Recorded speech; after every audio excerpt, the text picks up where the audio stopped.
Joining us now, look who's here, California Congressman Darrell Issa. Congressman, it's a pleasure having you back on. Okay, President Biden's mishandling of classified documents. More and more, it feels like we're at the tip of the iceberg, Congressman. It looks like it's intersecting with the Biden family profiting off of the president's government job. Here's the email.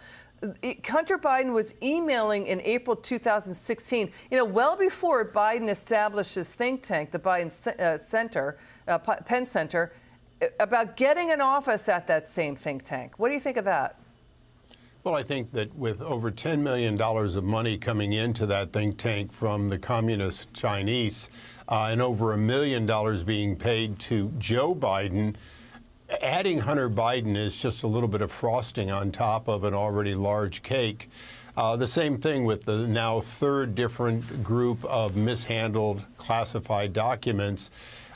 You only have to make the mistake once and then have, by the way, 6 years, not 2 years, before discovery, before people start saying, oh, really? Is this all there is? And where were the controls, particularly on an open garage door? Listen, the nation cannot lower its standards when it comes to top secrets, U.S. secrets, because human intelligence sources could be compromised. They could be put at risk. I mean, this think tank, by the way, to your point, was connected to the University of Pennsylvania. It got $54 million in donations from China. It looks like it's still operating. Just 10 days before that email, Hunter was going to meet with the university president of UPenn, Amy Gutmann. So the other thing, too, is why is UPenn taking tens of millions of dollars in donations from China when Congress has moved to stop China from infiltrating U.S. universities, to steal U.S. R&D research, to stop, it's China's so-called talents program. What was going on there? Well, it is a great question. My home state, California, also takes in millions of dollars from the communist Chinese. They also have classified information at many of their universities. We obviously are great research facilities. And what's interesting is the California huge CalPERS fund won't invest in a whole bunch of U.S. companies because they're not socially responsible enough, but they're happy to invest in China for some reason, even as they use slave labor and steal technology. Interesting. Let's watch Eric Swalwell here. Watch this.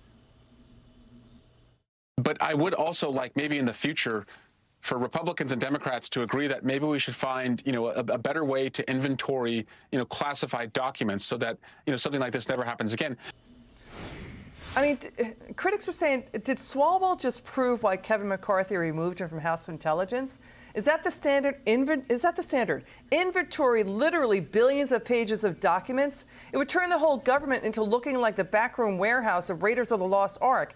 I mean, is that the standard, or is the standard that you do not take them at all? Don't take them. Don't hold on to them for 6 years. Don't put them into a garage with your Corvette. Don't put them into a closet after your think tank.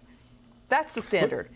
That is the standard, and whether it was Hillary Clinton and her having a server that was unclassified with classified information, or these boxes that had classified and unclassified information, the real rule is don't commingle classified and other documents. That only leads to exactly what the Bidens have done. Congressman Issa, pleasure having you on. Come back soon. Thank you.